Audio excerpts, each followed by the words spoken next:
Good Friday. Oh, you. It's a Good Friday. Good Friday, It's Good Friday. pilgrims. Well, it's not Good Friday, but it's Good Friday. I'm having a good Friday. I'm having a good Friday. Friday worked good. Yeah. So I think we're going to take this. Have I been getting some sun? Margaret hates our long I wonder, Michael. I do countdowns. wonder. We had to finish dinner. We had a dinner finish. Get Benji situated. Yeah. We have a friend over. It's been a hot Friday. It's been a hot Friday. We just go but into we our regular appreciate jobs and slide on in here, hot and sweaty, and jump on here. Keep her going. Hi, Margaret. It's good to see you. Power to our people. Oh, how is everybody here? Doing good. Doing good. You know. Yeah. Yeah. Yeah. So, Jody, school is hot in and heavy. session. Our kindergartners and our preschoolers are in. It's a very exciting time. Loving my kiddos. I think now I am a sucker for school. I have always loved school. I was born in the generation of the 80s kids, and we had the metal playground equipment and everything, and we survived it. So I had kind of an all-American 1980s experience of school in my mind, and where it was safe, it was smelled good, you got good food, you made friends, you dealt with bullies, and I of course was a teacher's pet. It's completely like little girl, tee-hee, teacher, I have an answer. So I love school. And when I'm at school, especially elementary school, I feel so, safe. And I love the smell of the wax on the PE floors. And I talk to all the lunch ladies. I love everybody. And then I wear. Of course you do. I do. Yeah. I'm walking around. I'm often compared, and of course the red hair, doesn't help, but to Miss Frizzle. So, and I'm the Quincy. Michael, tell them how I greet my classroom. She just comes flowing into the room. Hello, children. You can see it, right? Hello, I can, children. I can Get totally ready see for you. learning with Miss Jody. Oh, May the wings of success bless your education today. And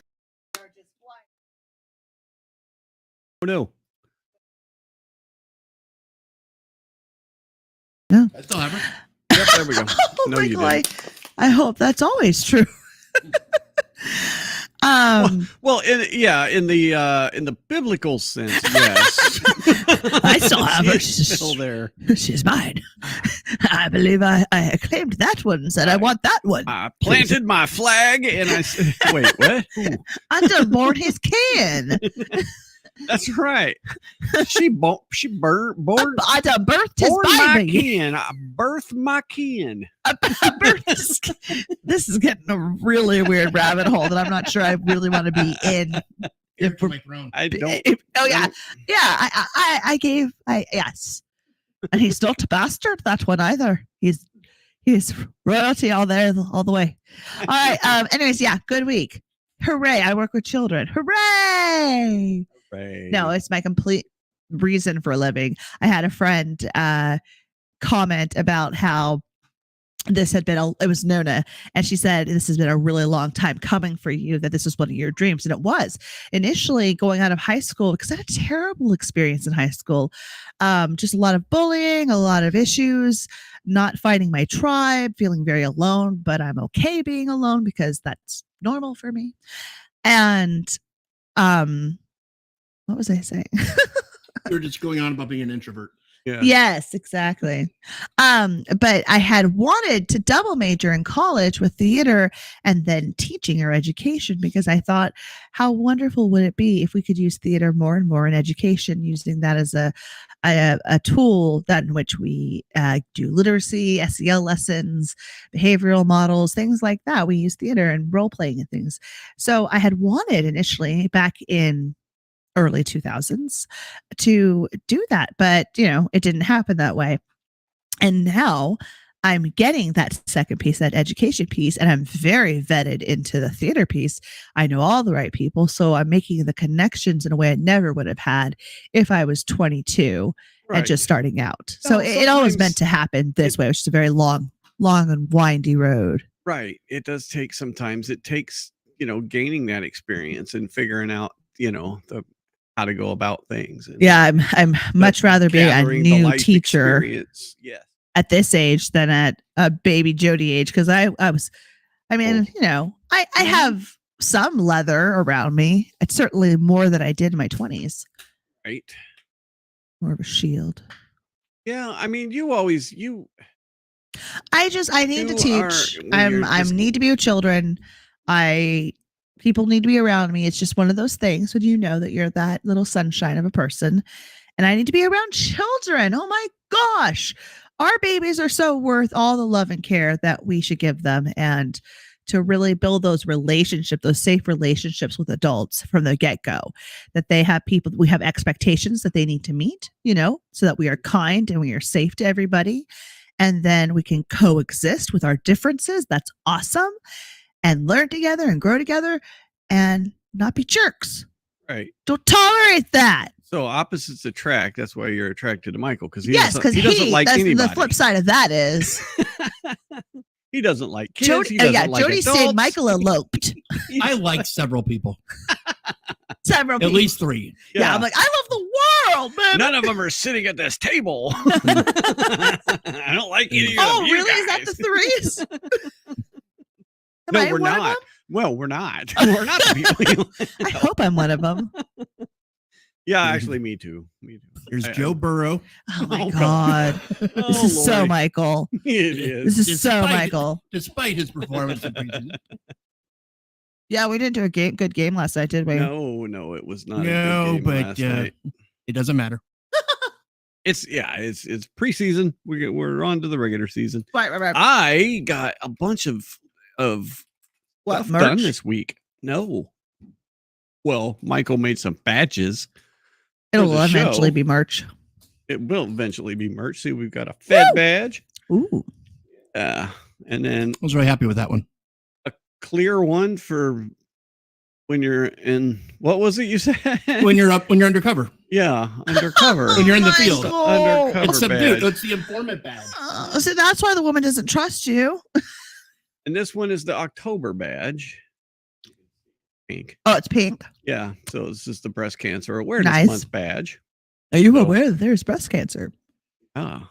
So that's and then I got do about it. I got multiple scenes laid out as far as footage goes this week from our show. So I'm almost done. I'm almost done laying out footage. Knock it off. We have 2 more scenes or 3 more scenes to film. Oh my gosh. This is so crazy, y'all. I've got I've got most of it laid out. We're going to be watching this in like the next 6 months. Exactly. I'll have I've got to finish up Wendy's interrogation. We're going to be like, I don't even remember filming that. There's a lot of stuff. Now I get it when people are like, well, we filmed that 2 years ago, and I'm just watching, and I'm like, no, it's true. It is. It's especially slow when you have a full-time job and you're trying to do it. I will say, like, the whole purpose of filming this series and this show is to get it out of Robbie's head, because it was in there and it needed to come out. But 2, it's more like, hey, current names being Netflix, YouTube, Amazon, X. We can do this with peanuts. If you give us money, we can do this better. And that was peanuts, not peni. I'm thinking $120 million would be just perfect. Oh, I like that number. That's a nice little number. Can it be like 122 million so we get 2 million to spend on stuff? Extra staff. Right. No, it's kind of like, 120 million. We could do this show. We could do the other shows that I got in my head. We could. You've been thinking about this. Oh gosh, yeah. we would have a place to film. We would all of that. A parking lot. Yes. I like having, when you go, because I have learned this with taxes, they don't like round numbers, right? Taxes likes all the numbers, all the gets.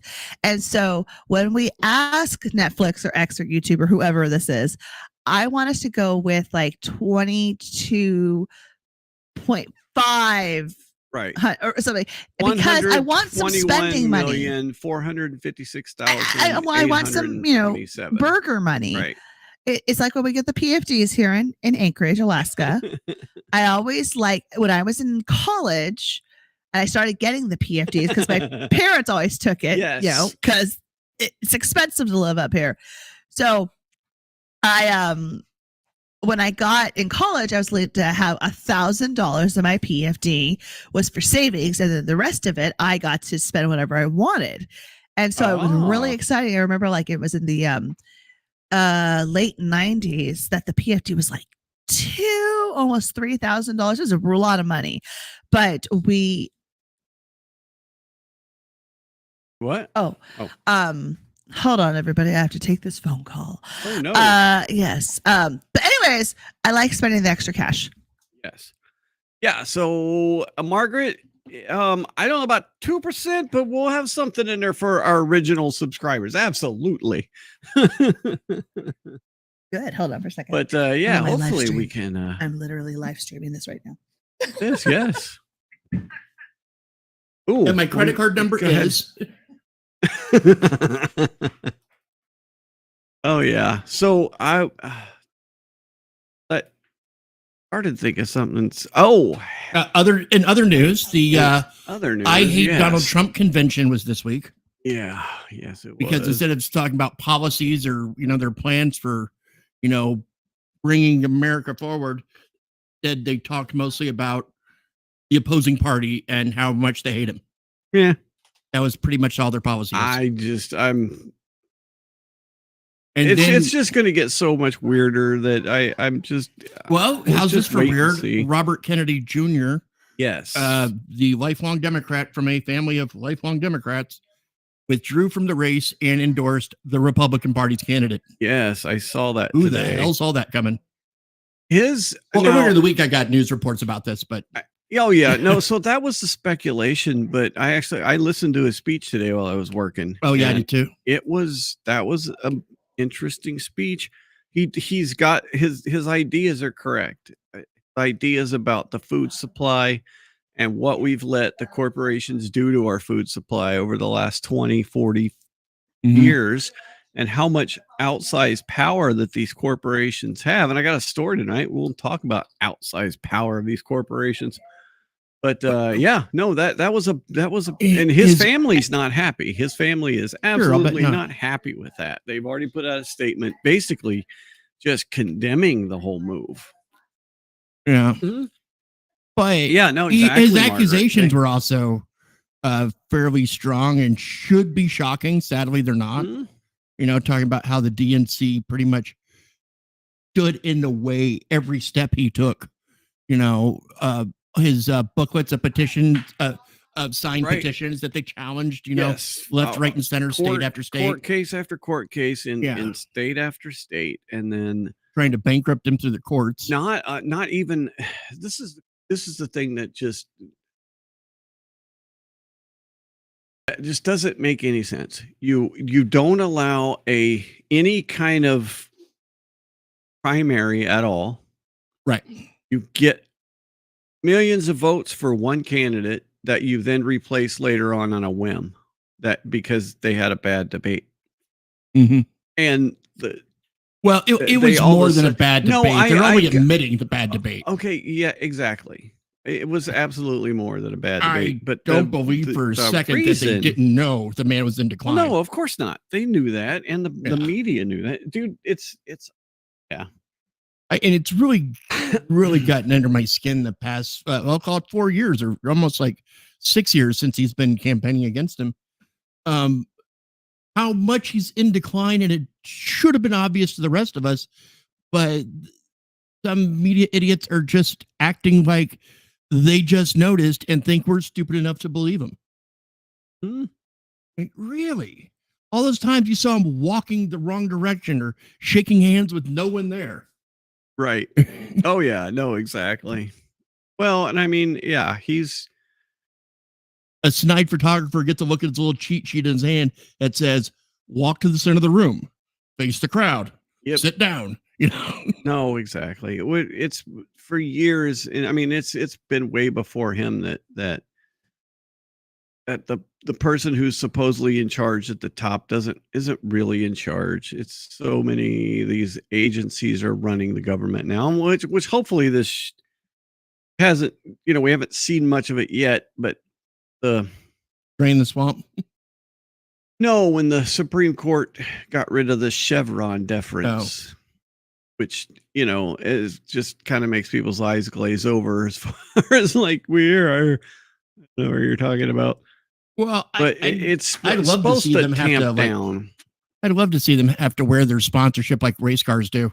Yes. You know? Oh, yeah. No, exactly. And how much you'd see Exxon on a judge's Yup. robe or something like that. Right. You've talked about that before, and I like that idea. Like, So- we're fine if you want to take, whatever.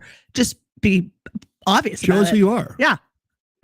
Okay. So screw politics. I'm done with it. I don't even want to think about it. All right.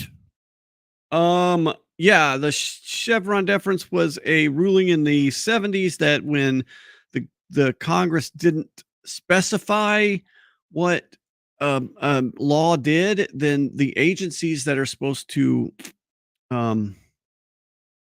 deal out the law or they had a deference to make decisions that when things were ambiguous from the Congress. And so they basically somebody went and sued them because they were saying that we have to. So it was a fishing boat. This is what this case was about. A fishing boat. The government said we have to have an observer on your boat, and it was this very small, fishing family. We have to have an observer on your boat. You have to pay for it. It's $400 a day to have this observer on your boat from the government. And they're like, no, if Congress isn't going to fund it, then you're not going to, you don't get to tax me. Mhm. A tax can't come from an agency. It has to come from the legislature. And the Supreme Court agreed. And so that's thrown a whole wrench into the entire government system where these agencies now can't make all these decisions. They have to go back to Congress and make Congress clarify stuff. So will that happen? Probably not. But that was the case that That's the ATF though. exactly. But yeah, no, foreign funding and donations and all that stuff. That's a whole nother. That's a whole don't nother want to ball talk of wax. politics, but Nope. I did come across an ATF bit. Okay. It's just so it's illegal for them to have a federal gun registry. Yes. That's court decided. That's Constitution decided. They're not allowed to have a gun registry. The wacko that tried to shoot former President Trump, he didn't have any identification on him. All they had was the serial number on the firearm and knew his name within a half hour. Ah. Oh yeah. No, Don't tell dude, me there's we not a are- registry somewhere. There is so many ways. Like I saw something that flashed into my world like it always does. That they were talking about China and how many cameras are in China and how much of a surveillance nation China is. There's a journalist there that they found they had no idea where he was. Within 7 minutes, they located him through the cameras. Ew. 7 minutes. Ew. Well, tall white boys walking around China. That's one way. Right. So we had there's a couple things in the Karen Reed case that really came Ooh. out today. So Hooray. back in our things that Got us to where we are today. the judge came out and said, so they filed a motion to try and get the 2 of the 3 charges dismissed because jurors came forward and said, we made a verdict. We rendered the charge 1 and charge 3. We were unanimous that she was not guilty. Right. Mhm. But it never got to open court. Why? Because the judge never asked about it. The judge basically just declared a mistrial and sent everybody on their way, never inquired about whether they'd reached a verdict on any of the charges. Yikes. And so they filed a motion. And so then they had oral arguments a couple of Fridays ago. And then today the judge came out and said, nope, your motion's denied. Basically, they argued double jeopardy. Mhm. And it was legally, it was probably not going to succeed, right, Michael? Because there was actually no verdict that was read in court. It wasn't brought to a conclusion. Right. it could have succeeded. That the judge could have, difference Talking between to your letter of mic. the law, letter of the law, and spirit of the law. Right. So there was room for them to succeed in the motion. No, absolutely. If the court was really on the side of justice, Yeah. they could have decided it. If the prosecutor is really on the side of justice, then they wouldn't charge it. The prosecutor is almost duty bound to not charge them this time. Correct. But it's But this still could case. legally. It's this freaking case, right? Right. So they're basically, and the judge came out. They sent multiple notes to the judge saying that they were deadlocked. They couldn't reach a verdict. And every one of those times, the judge read the note to the other sides and let them weigh in. Then she gave them the final charge that says, go back and try and reach a verdict. And if you don't reach a verdict, then it's over, right? It's basically the final go back and do it. Don't ever Go tell back the and jury try it. that. Yeah. No, they don't tell them it's the last chance, but Yeah.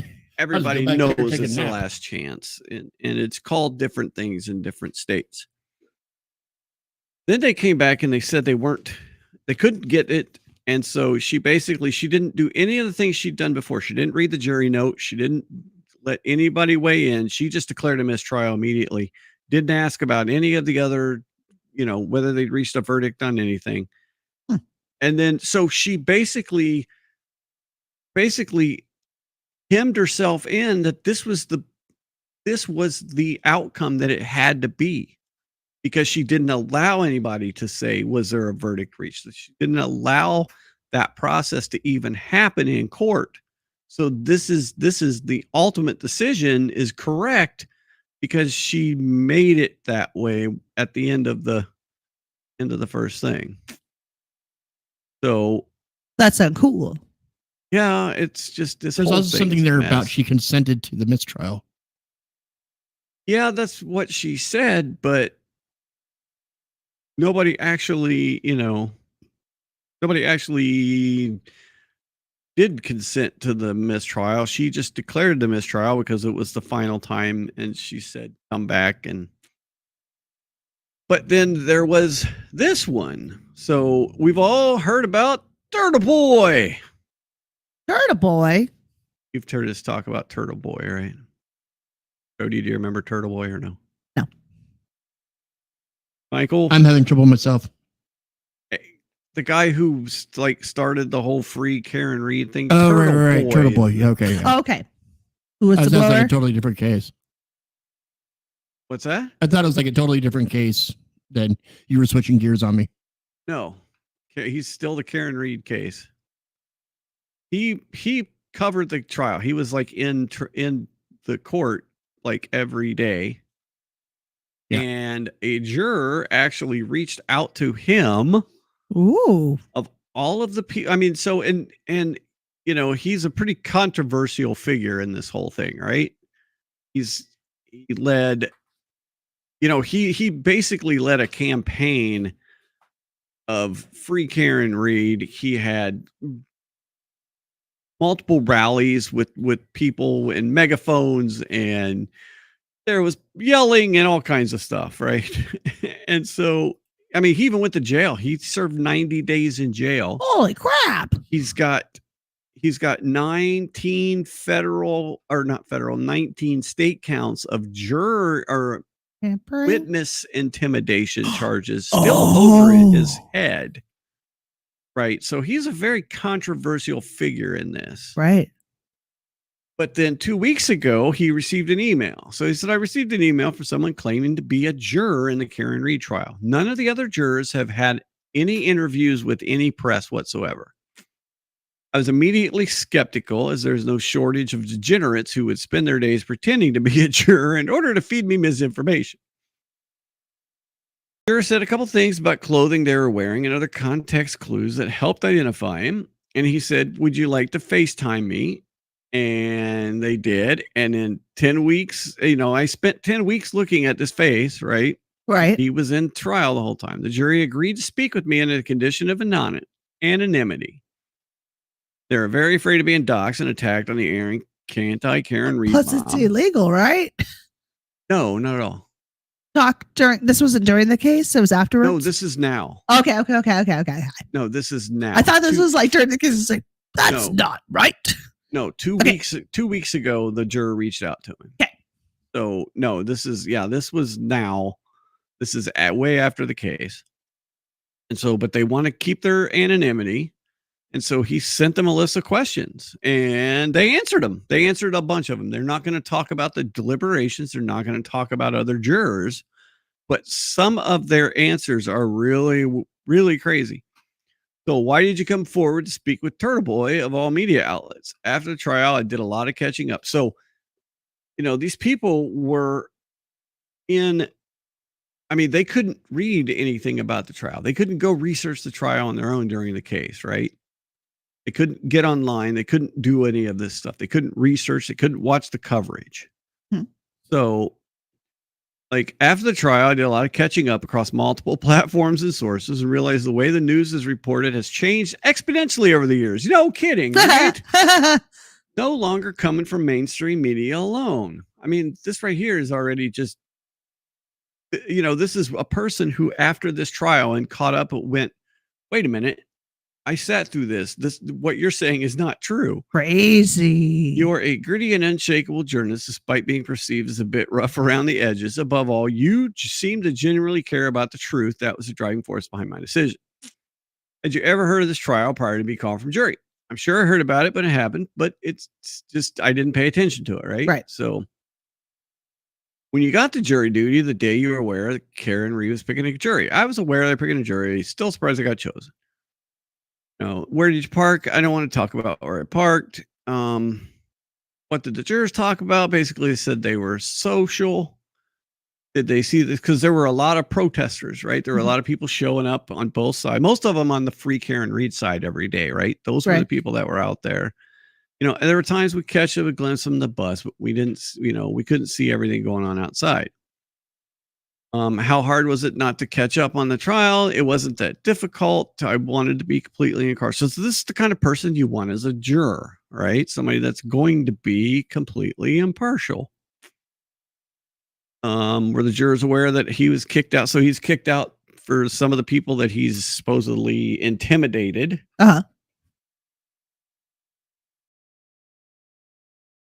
What did you think of John's mom crying? He felt sorry for the families, right? Now, here we're talking about the judge. What did you think of Judge Cannone? You feel she was partial to the Commonwealth with her rules. She was kind to us. She always made a point to remind us to stand and stretch during sidebar. She kept the schedule for breaks and lunch like clockwork. And she reminded everyone to keep their voices up so we could leave the AC on. Got hot in the jury box. No kidding. It was like the middle of summer in Massachusetts. So at times, I did feel there was a level of professionalism that wasn't being maintained and that the severity of the circumstances was always at the forefront. It bothered me when there was an objection and her response was, I'll let them have it. Right? Remember, that was even in a couple, like one of my videos, the I'll let them have it kind of thing. Yeah, it says, I think there was some bias against the defense, particularly Miss Jackson. And when you go and you look at the ruling from today, she really shows that she has contempt for Miss Jackson. Even the ruling that she got today, she shows she has contempt for him. But he did say there was also times she was hard on Mr. Lally because Mr. Lally was deserved to be hard on. Yeah. And I can understand it was hard to stay focused, and I struggled with that myself. So hard to stay awake and focused during some of Lally's questioning of witnesses. What, if anything, can I really say about this? Remember, that's what he said all the time is what, if anything, who, if anyone. Yes. I mean, that entire first video I did was all about, what, if anything, who, if anyone. Yeah. So what witnesses do you find most compelling? The medical examiner, who was the very last witness in the case. So they sat through 6 weeks of witnesses to get to the medical examiner, who was 6 weeks into this trial. And then who was the most pointless witness? The two ladies from Aruba who basically said that,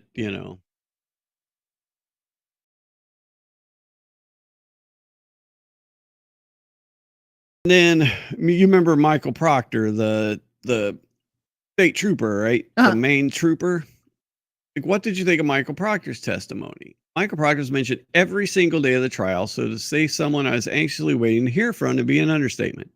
I was obviously disappointed that an officer of the law behaved in the way he showed so little integrity and didn't uphold their oath to protect and serve our community. While I do not agree with a lot of his behavior when it came to the investigation, I understand that behavior was a critical part of the trial for the defense. I wish it hadn't come down to reading the text in open court where he essentially dehumanized Karen.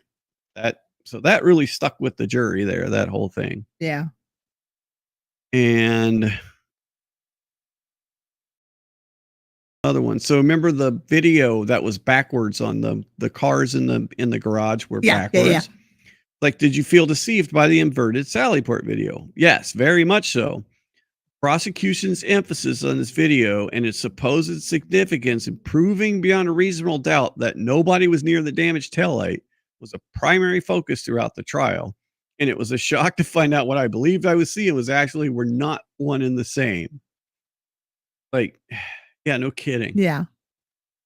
And this is a very important one right here, because I think this is the reason that they did not acquit on all of the charges. Did the jury have any idea about the federal investigation?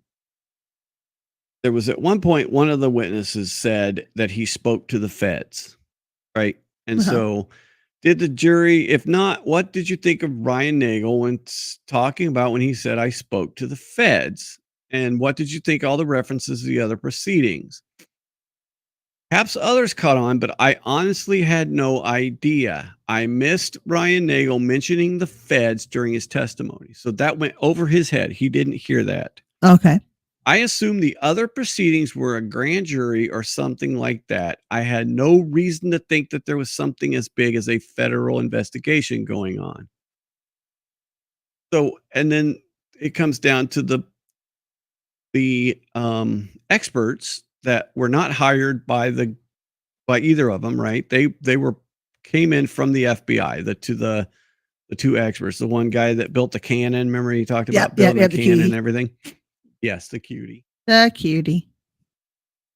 So how could anyone on that jury think that Karen Reed hit John with her car after hearing from the ARCA guys?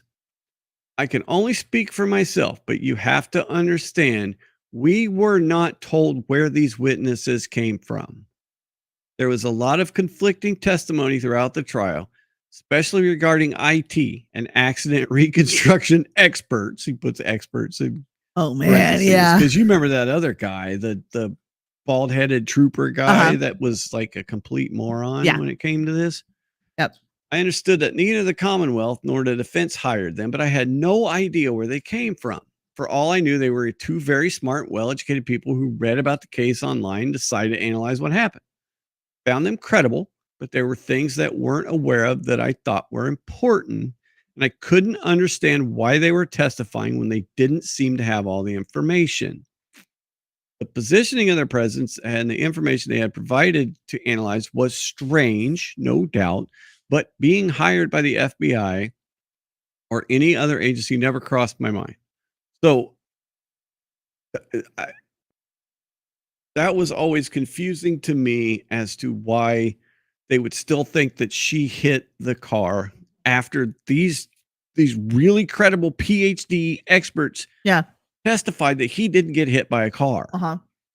So this shows me that out the fact that this was a federal trial really played on the jury, right? So Michael, are you still with us? Yeah. Well, I mean, am I wrong that, they did not give these guys the same credit that we did being out in the world because we knew where they came from, right? Right. That makes sense. Do you have anything to add? Well, I can't hear when you. the attorney calls the witness in front of the jury and whatnot, Your Honor, the prosecution calls John Smith. I don't think they say John Smith of the coroner's office. Right. I mean, maybe you call Dr. John Smith, the medical examiner, or but you get all that in your opening questions, because you tell us what you do for a living, how long you've been doing it. Yep. And there you find out where the witness came from. Yes. So if they don't ask those questions and the witness doesn't But tell they that weren't- information, they don't know. They weren't allowed to. It does. So How am I supposed to know how to credit you if I don't know what your background is? Or why are you here? Yeah. So they weren't allowed throughout the trial to make reference that there was any kind of federal investigation going on. That makes some sense too, because you could get into like some forms of jury deliberate or not jury nullification. Correct. Why Yes. should we, hang this guy if we already know the feds are doing it and they investigate better anyway? Kind of just a holding So pattern. it's a bias thing too, right? You don't want to bias the jury. Make them question even more. Okay, why is there a federal investigation? But I also understand now, and another thing that's apparent too is basically the defense was these witnesses, right? The defense was the dog bite expert who just came Right. forward, the two ARCA guys, and then the other medical examiner that was also part of the federal case, which they were not allowed to talk about having a federal case. So, talk about having a federal case. The witnesses are there, are these guys that are telling the jury that you didn't hire them and the state didn't hire them. Accused about that. And that is the only witnesses that you call. Maybe you should have called a few more witnesses, put on more of a defense. So maybe that's, that's something. But I don't know. The trial went on for 6 weeks prior to this, right? Any thoughts? Did they think the prosecution made their case or not? On the On 1 and 3, if they obviously did because they Obviously they obviously did not. thought they did not. correct. The remaining charges, at least some of the jurors thought the prosecution made their case. Right. What was the split? Like 4-6? No, it ended up more like 8-4 or 9-3. But that was another thing too, is that charge, and it sounded like they weren't going to charge her with the main thing. They would work down to some of the lesser included charges. So Vehicular assault or something. Right. Or it was still manslaughter though. It was still manslaughter. So it was still going to be a hefty prison sentence, but the 4 people that kind of saw Manslaughter, through this. Commonwealth of Massachusetts. No, in our that's state, it could get you like 7 years. That's because everybody kills people up here. right. Everyone's on some kind of a list. He was a regular at the bar, that cab driver. Right. And he pretty much admitted to drinking and doing. And Can't That guy? hear you. Oh, it's like 7 years. we couldn't hear you when you were off, Mike. You can He hear me gets 7. 90% of the time. Yes. And then he got how long? 7. Well, yeah, So that's not he cool. admitted to The cab he tore into, the driver did not survive. And Because he decided to do drugs that day. he decided to do drugs for a career. Okay, so his Oh. choice is yes. But he's head in his hands, he at the crime scene or at the collision scene, as police are responding and whatnot, he admits to them that he shoves stuff up his nose and drinks all the time. Wow. oh And wow. And this was also before he got in the wheel this day. And so we have Admission. an admission on scene, but an intoxicated collision that results in death. Uh-huh. And he was out 7 years later. Huh. Wow. So the Cabby's family really appreciated Yeah, that. right. But then again, the guy that in Eagle River that was at some company party or something like that, and then he ran over those 2 high school girls in Diamond area, and he got like 25 for each girl. Right. Oh, yeah, no, he went for a while. But he also pled guilty. Yes. So there was no mercy from the court, though. Right. So, yeah, I thought that was interesting, though. Finally hearing from a juror in that case. It's rare they speak out. Yeah, no, exactly. But, this case has been it's gotten so much attention that you figured eventually somebody would speak out. There'll be a movie. Oh, yeah, there's going to be a couple of them. The only other thing was, I don't know if you remember that during the closing arguments that like the Brian Albert and like 3 of the witnesses were actually in the gallery. Mm-hmm. Like the main witness that, the defense basically said was responsible for his death, not Karen.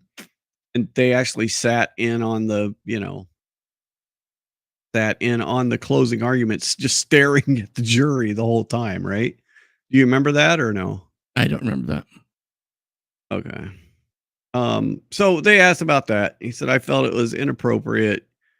He was a key witness and a major focal point in the trial, so I don't think he should have been allowed in the courtroom at any other time during his testimony. And this goes for Jennifer McCaig and Colin Albert as well. So all 3 of them sat there for closing arguments, staring at the jury. I could the whole time, which was, if you're mean mugging the jury and it makes it look like you're intimidating, that's one thing. But if you've already given your testimony, you're not subject to recall for more testimony. You're as member of the public as anyone else, and no, I know you're allowed to go sit through the trial. Right? No, you should be, but yeah, no, they. If you go back and look at the footage, they were mean mugging the jury the whole time, pretty much. So basically, what's going to happen is they're going to retry this whole freaking case. No. Oh yeah. No. No. Absolutely. Maybe. But no, I bet you. I bet you 100%. Well, we've got troopers maybe losing jobs and maybe going to prison now too. So yeah. I mean, so the only thing that could stop this is maybe because the trial's still set for January. It's supposed to start back up in January. But they could run out of witnesses by then.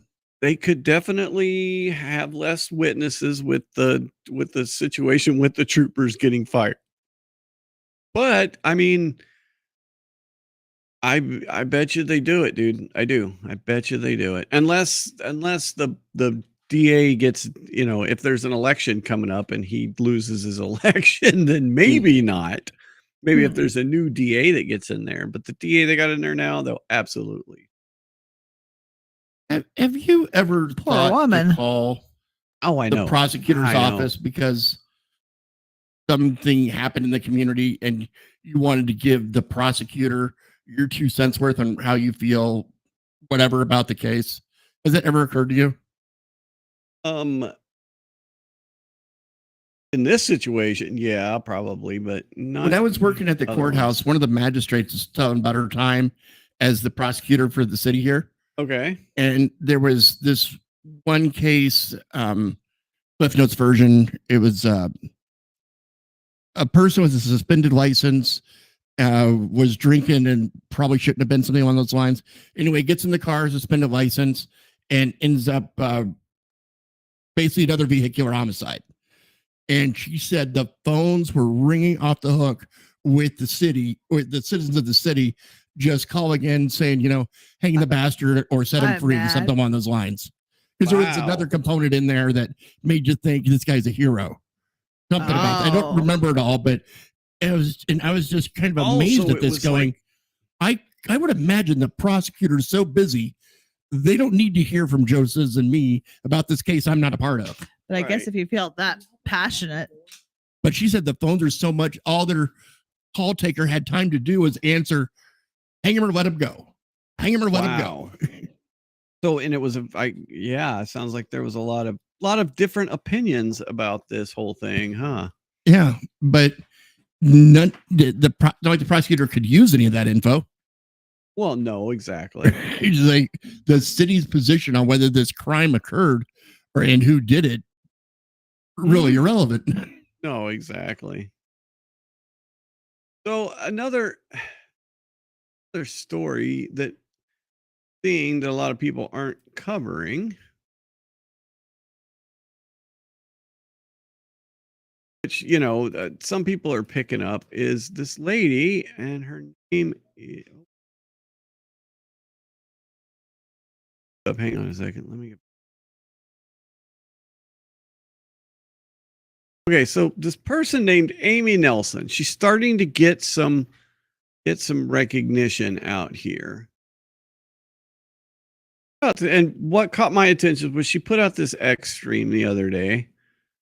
It says, when I went to law school, I knew a law degree would be helpful no matter what.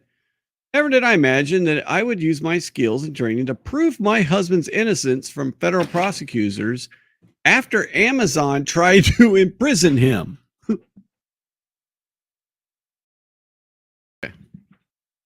So basically, her husband worked at Amazon Cloud, and back in 2000, oh no, wait.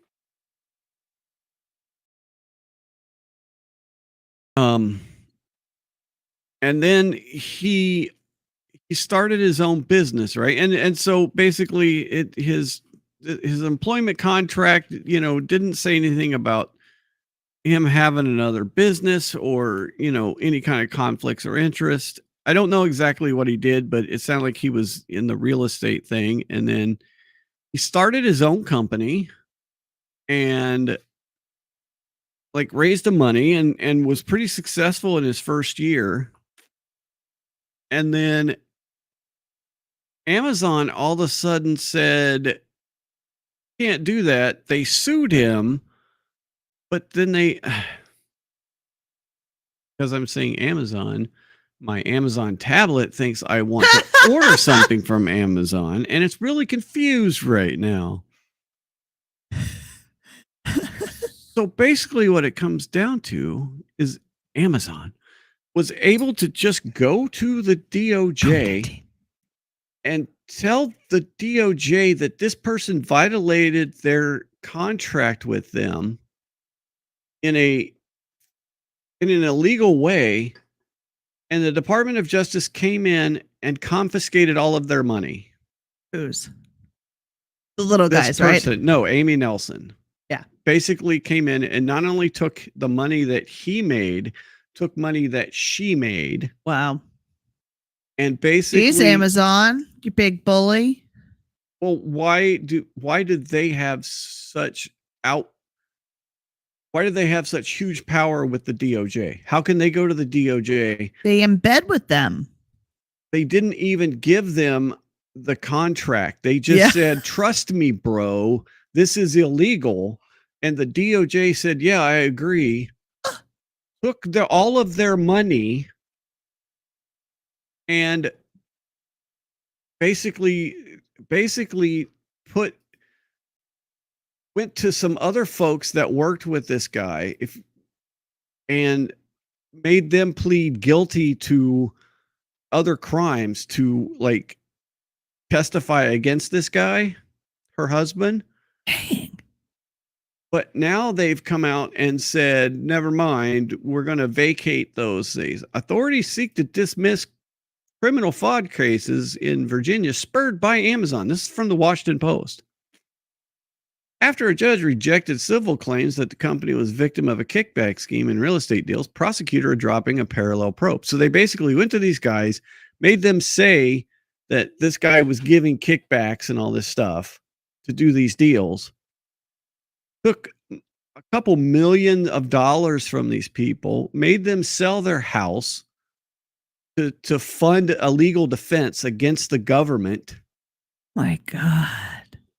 And now they've actually come to a settlement. So they got a lot of their money back, but they still had to give the government a couple $100,000 for court costs and I mean, court costs that the government brought against them. I was going to say, I was like, no, not gonna. Yep. right here. They didn't freeze our bank accounts. They literally took their money. They didn't just freeze their bank accounts. They emptied their bank accounts. They took their money That from can't them. be legal. Ah! No, and just It is if you're the one because- writing the laws. right? They can write a waiver for the law. Yeah, I mean, I guess you're right. If you have the keys to the store, Hmm. my legal rights are kind of phooey. Trust me, I know they could write a waiver. And this is this company, this corporation that's just, I mean, so you remember back in the day, it used to be you would hear about the mob, right? And Yeah. they would like they would have politicians in their pocket, Yeah. right? Well, now you have a legal mob. It's called giant corporations. Yep. And they can just pay prosecutors. They can put prosecutors in Yep. their pocket. Until you run out of money. Yep. Because we will before they do. Because they have huge. Yeah, right. Like she even says right here, one way big corporations destroy Americans with lawfare is just beating them down financially. I refuse to give up, but I also have to give up my daughter's childhood and continue with my career. So if you can help, we appreciate it. So basically they have a GoFundMe to try and pay for some of this. But I mean, they basically, so Amazon's star witness in their efforts to imprison my husband had called me, said my husband did nothing wrong, and said he was told what to say by the lawyers and was threatened. Yes. They've topped $3.7 million in legal fees. And so they're actually suing Amazon now Well, I to hope try and so. get this back. Oh yeah, but Amazon, I guess, is suing them. They're countersuing Amazon. I mean, this is ridiculous. They're just going to tie it all up. This is yeah, and Amazon can do that. They can tie it up for however freaking long that they want to. And it's just, I mean, the story seems to be gaining some traction. But I mean, what do we do? Because this opens up a whole nother conversation about government being able to just seize your property. Yeah. Right. How quickly and easily, and you have nobody to stand for you. Right. They could just sweep you away in the night and put you somewhere. You get pulled over and have drugs in your car. They can say you're using this car to Sell or sell transport. drugs or your drug activity. Yep. And they can take your money. They can take your, like we talked about FedEx the other day doing, anybody shipping cash through Indiana. The state of Indiana is like, were you here for that? So if you ship cash through Indiana, through Indianapolis port, the state has cash sniffing dogs that will sniff out cash, and then the state will claim it under forfeiture laws and make you prove that it's legal. They have there's no anything that says that it's illegal. It's legal to ship cash. Oh my God. Right. It's just despite our criminal justice system being that they have to prove the accusations against you, not that you have to prove your innocence. Right. Yeah. God. Exactly. So we're just lucky that we're not being caught today and being a plaything of the government today. Yes. Ooh, that makes I me know. mad. Like they haven't taxed them enough. Seriously. They have to go straight up steal the money from them. Yeah. This is crazy. Yeah. They tax the people till they're poor. They mismanage the money so it runs out. Yep. And then they find a way to just take what's left. Yep. Yeah. So here she says, on April 2nd, 2020, FBI shows up at our door and tells him that he is the target of a federal criminal investigation. A month later, DOJ seizes all of our bank accounts on allegations of honest services fraud that is depriving Amazon of its honest services. Screw you, Amazon. Right. And we told prosecutors and FBI agents that this was wrong. We learned Amazon had never given DOJ my husband's contract before DOJ seized our money, raided our home, and targeted my husband. Amazon just told DOJ what the honest services were owed, and the DOJ said, okay. The only thing the federal prosecutors in charge of investigation would say to us over 4 years was, we don't believe the employment contract allowed what happened here.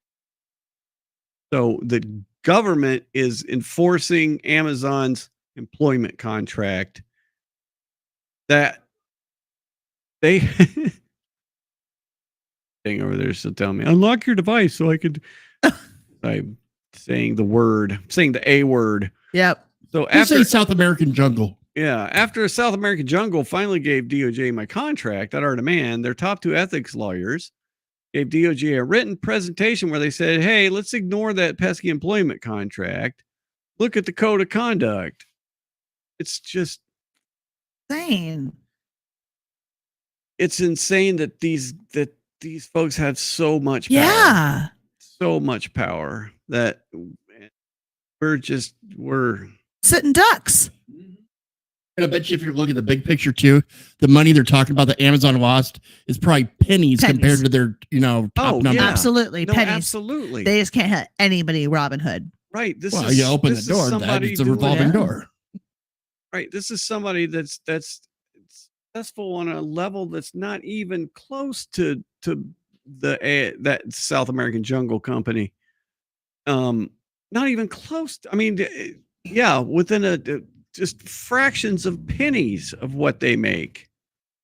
But yet they can, and then the DOJ has just backed off, gave them their money back, and sorry, man, my bad. Sorry, not they didn't no press interest any charges. I was like, no they charges. destroyed their lives. Yes, and that's just not okay. But I bet a lot of other people would be like, well, they were rich, so who cares? But I mean, that's not cool either. We got to care about everybody. No, exactly. We're all sitting ducks of Big Brother. Margaret says record everything. Why? Yes. So the judge can say it's inadmissible? Yeah. It's No, like, exactly. Yep. It's Heard like when you're everything. arrested and you're given your Miranda warning. It's not your Miranda rights, it's your warning. Yep. That anything you say can and will be used against you. What they don't tell you, and I think they should, anything you say that can help cannot be used to help you. Right. Cannot be used. Anything you say that helps your case, the cops cannot use. That's so one-sided. Correct. It doesn't make me feel warm and cozy at all. Yeah, I'd be glad you're never in child court. Yeah, that's why. You This is why Jody works where she works. Yeah, because in child court you have the defendant parents, the guardian ad litem for the child, the prosecutor, the judge. Everyone there who's not a state employee are the 2 parents. Yeah. Everyone else gets their paycheck from the same person. Yep. Gotcha. So they're going to be serving this. Oh my God, dude. There is so much wrong with the family court system. Oh my God. That's a whole nother ball of wax. It should be the that we don't unfamily even court wanna system. get. Yeah, exactly. Oh, I see. Yeah, because Because they tear families apart. and they justify their existence by tearing families apart, right? Without tearing families apart, they wouldn't be there. And so they have to justify their cases. And they don't, they're state employees, so they don't want to work very hard. Oh, that's not nice. I was a state employee. I worked hard And left. to go be an entrepreneur. I loved Exactly. my job. I realized I was making a stereotype. Yes, there are I'd good call ones. you. There are good ones out there, Yes, but there there are are. also people that just want to do. No, I understand. Yes, there's all types of that. I mean, Michael worked with those court systems. I mean, that was your world for a while, and it wasn't a good one. Oh, there's rot. There's gangrenous rot. And on that note, Yes. So all right, we have a surprise announcement too. okay. Monday, we are going to go on the road. Yes. Going to do a Yeah, that's the second lid I've lost. I know. I heard that. Going to do an early stream on Monday on the road at the Alaska State Fair for the Alaska State Fair Giant Pumpkin Weigh-Off. Pumpkin. And some of those pumpkins can get ridiculous sized. Those things are huge. Yep. Like thousands of pounds these pumpkins get. I mean, they are freaking amazing. So Yeah. look for that on Monday. I'm going to stream that. We're going to go out there. We'll walk around the fair for a while. We'll go to the Him and pumpkin Kat. weigh-off. Yeah, that'll be a fun time. So Do you know that Michael has a blue ribbon from the fair? really, He does. Yes. livestock or Not livestock, Farming, agriculture. agriculture. no way? What'd you do? I got first place for catnip one year. I also got honorable mention for the giant cucumber. Mhm. And Ooh, all right. I think that was it was a Yeah. blue ribbon and catnip. catnip. Oh, that's right. You did catnip for a while. while, didn't you? yeah. You did really good catnip, I'm hearing. Judges were impressed. Oh, yeah. The cats loved it. Were the judges cats? Well, Judge's I cats. sold them at work for $5 a bag. So I'm bringing in bags of herbs to sell to judicial officials. With federal officers, or troopers sitting by. Yeah, state troopers, just wandering about the place. Really? But yeah, it was hilarious. Because at first I was doing them in sandwich bags before I got other pouches with labels on them. Right. Yeah. So yeah, I just handed those out. Mike's bag with another bag of nickel bags. And of course, I'm using like weed terms like this stuff is the fire. Your cat's gonna love it. But So people thought you were actually slinging weed, didn't they? Judges would tell me like the next day that about how one put it in his attaché and went home and forgot it was there, but the cat certainly found it and destroyed the judge's briefcase trying to get in to find it. Oh my gosh. Another judge, it was her gym bag. Wow. The stuff was potent. I dare say it was fresh. No, yeah, no, I remember that. You had some really good catnip. So yeah, so Monday, State Fair. That's going to be a lot of fun. Love it. Yes. And zucchinis, which just grows like a weed. I mean, all you got to yeah. do is plant the seed and water it. Yeah, no, exactly. No, there's all those giant vegetables out there. Don't miss one of those are steps, crazy. and you're going to have zucchini. Yep. All right, I gotta take boys home. Yep, you go ahead and go. All right. All right, All bye. right. I had a cool All right. story, but it can wait. You want to do your cool Jody's story? already heard, but yeah, I could do it. Okay. Well, We could do it. We could start out with it next week if you want. all How right. about that? All right. That'd be fun. You can Okay. be more time to research it because it's awesome. Okay. Oh, is it that Well, it's a different story. story? Okay. All right. Yeah. So you get it. So yeah, send me all the links so we can share the screens and stuff. Yeah, it's awesome. So yeah, send the we have some grooming going on over here. Like monkeys preening each other. Yeah, right. Oh my goodness. All right. That's it. We're out of here. Yeah. I will See ya. see you from the state fair on Monday. All right. Good night.